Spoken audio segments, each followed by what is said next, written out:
Donc, on est dans cette situation qu'on peut appeler moment populiste, où on peut réarticuler de nouvelles identités politiques. Bon. L'un des éléments les plus controversés si je peux le dire, dans l'articulation de cette nouvelle majorité sociale, et la lecture que fait Podemos, basée sur cette expérience latino-américaine, c'est que c'est le constat, pour eux, que les faits politiques passent toujours par la définition d'un clivage, okay, d'une opposition. Et donc c'est une opposition qui donne sens à un eux et à nous. Voilà, et ça, c'est part du principe que le politique est justement l'existence d'un espace en tension avec un clivage. Okay. Et donc, à partir de cette idée-là, et dans l'idée que dans un cadre post-fordiste, l'identité de classe n'est plus centrale pour organiser, pour réarticuler ces identités collectives, on se dit l'axe gauche-droite n'est plus opérante, n'est pas l'axe opérante pour qu'on construise ces clivages qui va articuler cette nouvelle majorité sociale. Et donc, l'opposition qui va pouvoir permettre cette articulation, c'est plutôt l'articulation c'est d'en haut, c'est d'en bas. Okay? Ou si on reprend la formule qu'a utilisée Podemos dans son début, la caste, le genre, ou oligarchie, peuple. Okay? Donc ça c'est... Voilà. Donc Podemos se lance dans cette démarche, et je vais raconter tout à l'heure un peu dans les pratiques dans quel terme ça se met en place. Mais à partir, et en ayant en tête et comme horizon, un projet émancipateur de radicalisation de la démocratie. Okay? Donc,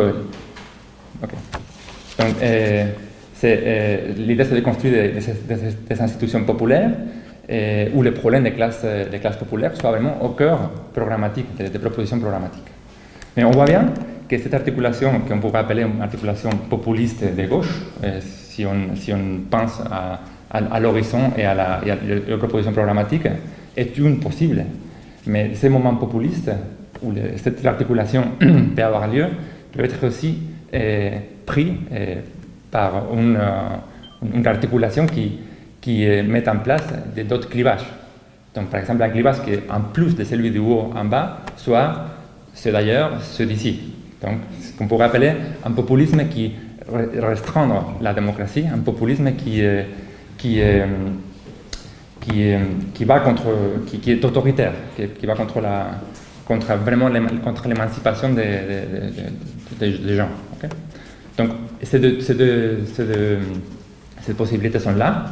Et voilà, et on a des exemples un peu en Europe où on a vu comment ces situations de crise plus ou moins institutionnelles ont été orientées autrement que comme l'a été en Espagne. Bon, donc j'arrive. Quels mécanismes sont à l'œuvre dans la construction de cette nouvelle communauté politique, ou au moins quels mécanismes Podemos a essayé de mettre en place, non? Donc, pour Podemos, cette communauté populaire nouvelle, qui devient un sujet politique, n'est pas préexistante. Donc, il y a une crise et il faut donner les éléments discursifs, il faut donner les éléments qui vont permettre de faire ces clivages. Okay?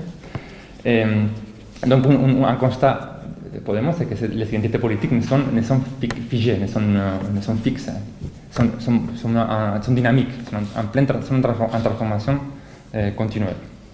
Et en fait, ce n'est pas Podemos qui trace ces clivages en premier lieu en Espagne. En 2011, il y a un mouvement social très fort, le mouvement des indignés, okay, le mouvement du 15 mai, qui est un mouvement massif en Espagne. Il y a plus d'1 million de personnes qui participent à ce mouvement, où il y a des campements dans plus de 60 villes. Et c'est ce mouvement-là qui commence à articuler les champs politiques autrement, qui commence à mettre la place du citoyen au centre de la question politique. Et donc, qui commence à regarder des problèmes qui auparavant étaient regardés comme des problèmes individuels, commence à les poser comme des problèmes collectifs. Donc, par exemple, si je perds mon logement, ce n'est pas parce que je n'ai pas su administrer mon argent, c'est parce qu'il y a une crise économique très forte que les pouvoirs en place n'ont pas su contrôler, n'ont pas su gérer, et ces pouvoirs, ils ont laissé monter cette boule immobilière pas possible. Et voilà. Donc c'est un problème collectif qui a des solutions collectives politiques. Okay? Donc ces mouvements dessinent déjà un clivage au bas. Et il faut juste regarder les slogans du mouvement.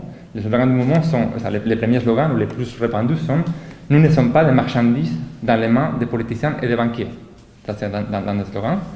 Un autre très répandu c'est « Ils ne nous représentent pas ». Et vous voyez que c'est des slogans en négatif, c'est-à-dire que l'identification se fait par opposition à banquiers, politiciens, ceux qui visent nous représenter.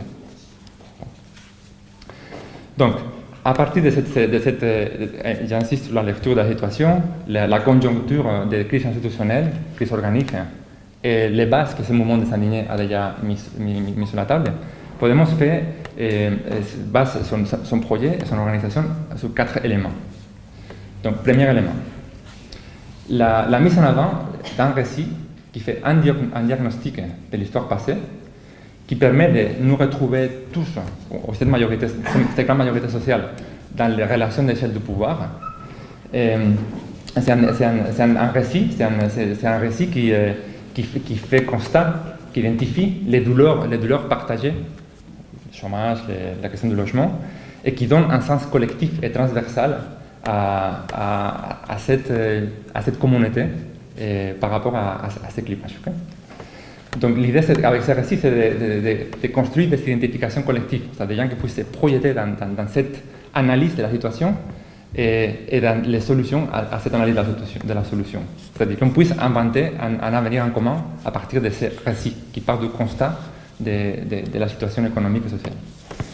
Ok, 5 minutes, très bien. C'est parfait.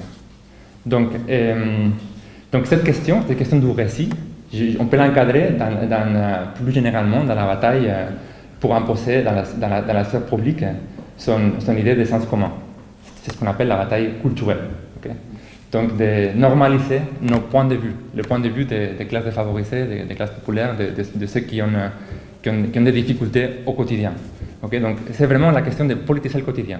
Et ça, c'est une bataille qui a moyen et long terme, mais que aussi on peut impulser plus rapidement dans ces moments populistes, ces situations de crise particulières. Okay? Donc ça, c'est le premier élément, les récits, très important.